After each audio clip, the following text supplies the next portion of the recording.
Praise the lord, హల్లెలూయా. దేవునికి స్తోత్రం.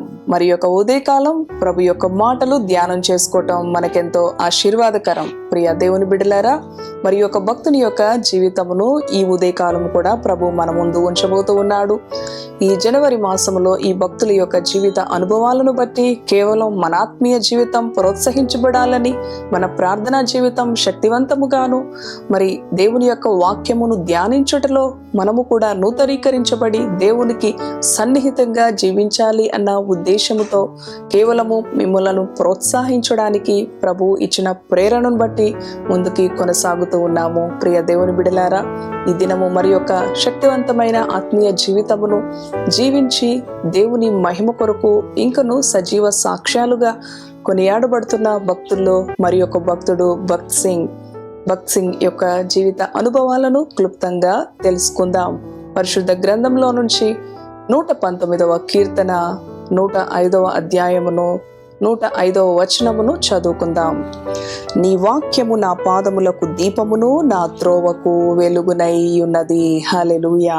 దావీదు భక్తుడు అంటూ ఉన్నాడు, ఈ యొక్క జీవ గ్రంథమును, నీ వాక్యము నా పాదములకు దీపము, నా త్రోవకు వెలుగునై ఉన్నది.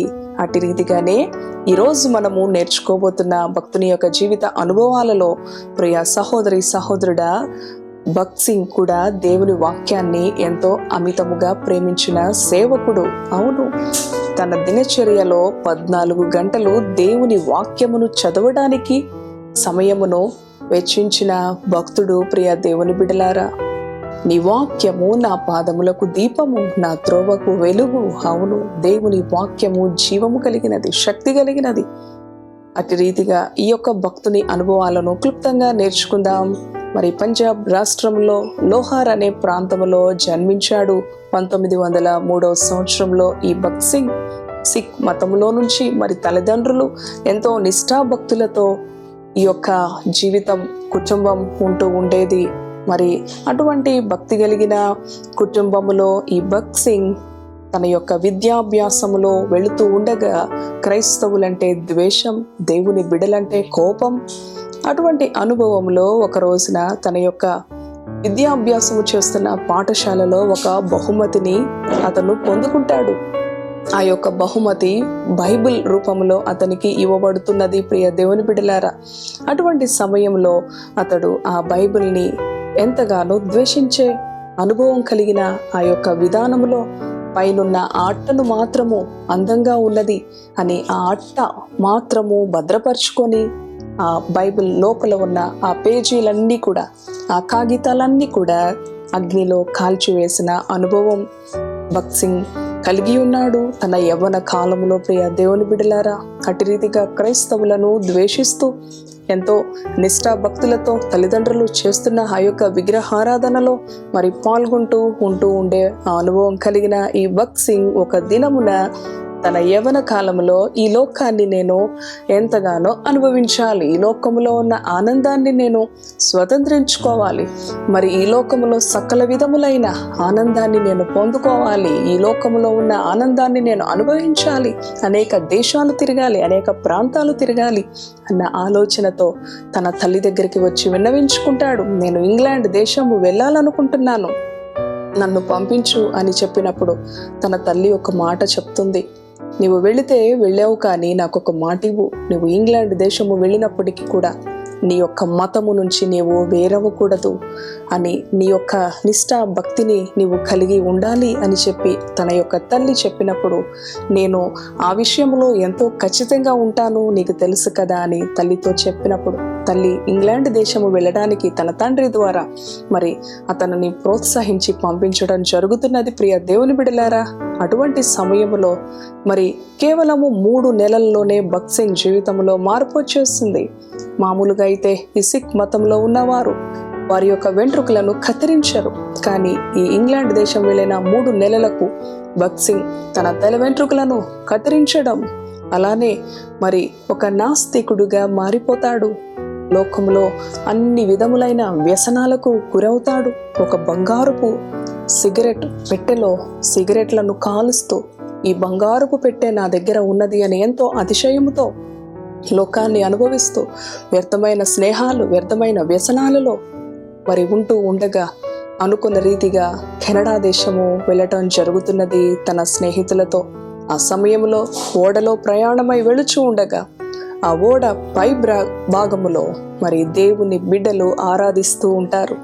అటువంటి సమయంలో భగత్ సింగ్ ఏ ఒక్కరిని కూడా మరి ఏ మతము వారిని కూడా మరి ఎంతగానో కించపరచకుండా గౌరవించే ఆ అనుభవంలో వారు ప్రార్థిస్తూ ఉండగా అక్కడ కూర్చొని ఉంటాడు. తన అంతరంగంలో ఇష్టము లేనప్పటికీ మరి వారి ఎదుట నేను అభ్యంతరంగా ఉండకూడదు అని కూర్చొని మౌనంగా ఉంటూ ఉండగా మరి దేవుని వాక్యము చెప్పే సమయంలో అతను నిద్రలోనికి వెళ్ళిపోతాడు. ప్రియ దేవుని బిడ్డలారా, అనంతరం మరలా అతనికి మెలకువ వచ్చి ఆ ప్రార్థన పరిచర్య ముగించబడినదని తెలుసుకొని మరి అతను వెళ్ళిపోతూ ఉండగా తన అంతరంగంలో ఒక ప్రేరణ, ఒక మార్పు, ఒక పశ్చాత్తాపం.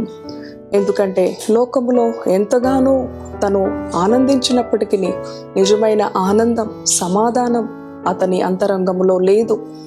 ఎంతో నిరాశ, నిస్పృహ తన యొక్క అంతరంగాన్ని కమ్ముకున్నది. అటువంటి సమయంలో మరి తన యొక్క స్నేహితుని ద్వారా నాకు ఒక బైబిల్ కావాలి, చిన్నతనంలో నేను బైబిల్ని సంపాదించుకున్నప్పటికీ దానిని నేను కాల్చివేసిన అనుభవం నాకున్నది. అయితే నాకు ఇప్పుడు దేవుని యొక్క ఈ పరిశుద్ధ గ్రంథమును చదవాలని అనిపిస్తుంది, నాకు ఒక బైబిల్ ఇవ్వగలవా?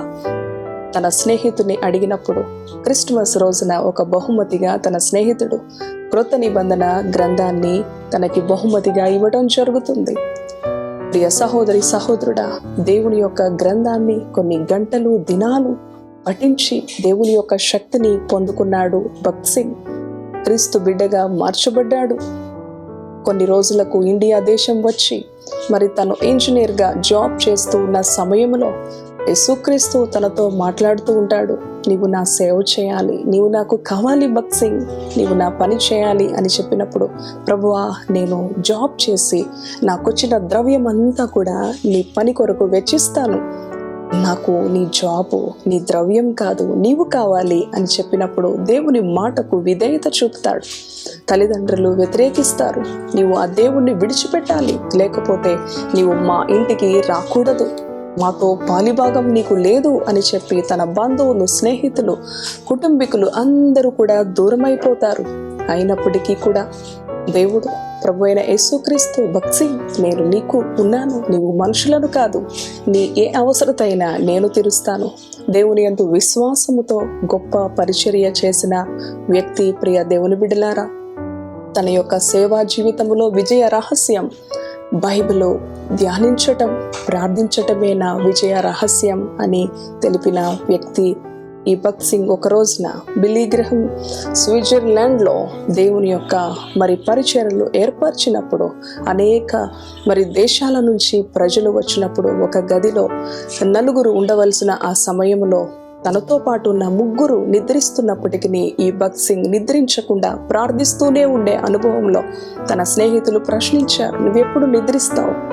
పరలోకములోనే నాకు విశ్రాంతి, భూమిపైన నాకు విశ్రాంతి లేదు అని సెలవిచ్చిన ఈ భగత్ సింగ్ తన యొక్క అనుభవంలో, సేవా జీవితంలో ఎన్నో గొప్ప కార్యాలను ప్రార్థించడం ద్వారా చూస్తూ అనేక వేల సంఘాలను మరి నిర్మించిన వ్యక్తిగా, అనేక వేల కొలది, లక్షల కొలది ఆత్మలను క్రీస్తు కొరకు సంపాదించిన వ్యక్తిగా ఉన్నాడు. ప్రియ దేవుని బిడ్డలారా, మరి అటువంటి సమయంలో దాదాపు 6 దేశాలలో 10,000 సంఘాలను స్థాపించిన వ్యక్తి. కొన్ని కోట్ల రూపాయలు ప్రభు అతనికి అనుగ్రహించినప్పటికీ తన కంటూ 1 రూపాయి కూడా వెచ్చించకుండా ప్రతిదీ కూడా దేవుని పరిచర్యకు వాడిన వ్యక్తి. ప్రియ దేవుని బిడ్డలారా, ఒక రోజున మరి తను ఇంగ్లాండ్ వెళ్ళవలసిన సమయంలో ఫ్లైట్ మిస్ అవుతుంది. అటువంటి సమయంలో టేక్ ఆఫ్ అయిన ఫ్లైట్ మరలా తిరిగి రావాలి అంటే అది అసాధ్యం. ప్రార్థిస్తాడు అక్కడే మోకరించి, ప్రభువా నేను ఇంగ్లాండ్ వెళ్ళాలి, మరలా ఆ ఫ్లైట్ రావాలి, లేకపోతే మరలా 2 రోజుల తర్వాత ఆ ఫ్లైట్ ఉన్నది అని చెప్పినప్పుడు ప్రభు అతని ప్రార్థన ఆలకించి మరలా ఆ ఫ్లైట్ వెనక్కి రావటం జరుగుతుంది. ఏ దేశమైతే వెళుతూ ఉన్నాడో ఆ ఇంగ్లాండ్ దేశపు రాజవంశంలో ఉన్న ఒక స్త్రీ తన యొక్క విలువైన ఉంగరమును ఆ ఫ్లైట్లో వాష్రూమ్లో మర్చిపోవటం ద్వారా మరలా ఆ ఫ్లైట్ రావటం, అదే ఫ్లైట్లో ఇంగ్లాండ్ వెళ్ళి పరిచర్యలో ముందుకి కొనసాగటం జరుగుతుంది. దేవుడు అనుదిన జీవితంలో భగత్ సింగ్ యొక్క పరిచర్యలో ఎన్నో అద్భుతాలు, ఆశ్చర్యకార్యాలు చేసిన దేవుడు నా జీవితంలో కూడా చేయగలడు. ప్రియ దేవుని బిడ్డలారా, తన యొక్క తల్లిదండ్రులు, రక్త సంబంధులు, అన్నదమ్ములు, అక్క చెల్లెలు అందరూ కూడా రక్షణ అనుభవంలోనికి వచ్చి క్రీస్తుని స్వంత రక్షకునిగా అంగీకరించారు.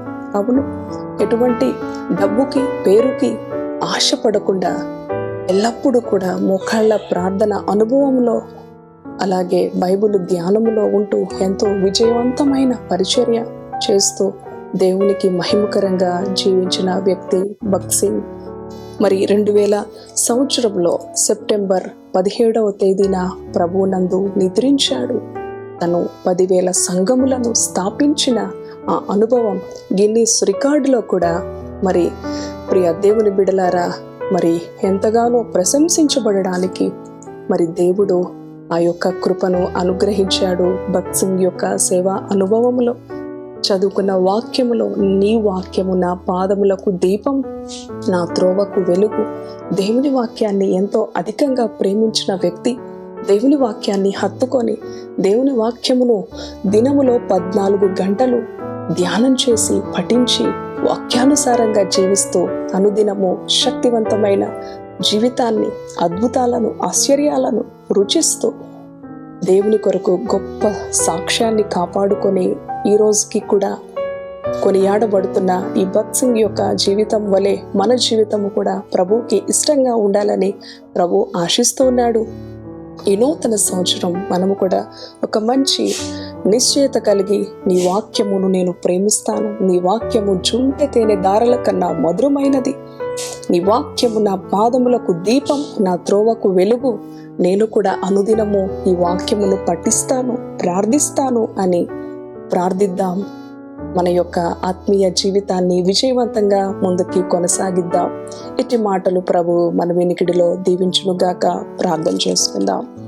దయగలిగిన తండ్రి, పరిశుద్ధుడా, నీ పరిశుద్ధ నామానికి వందనాలు.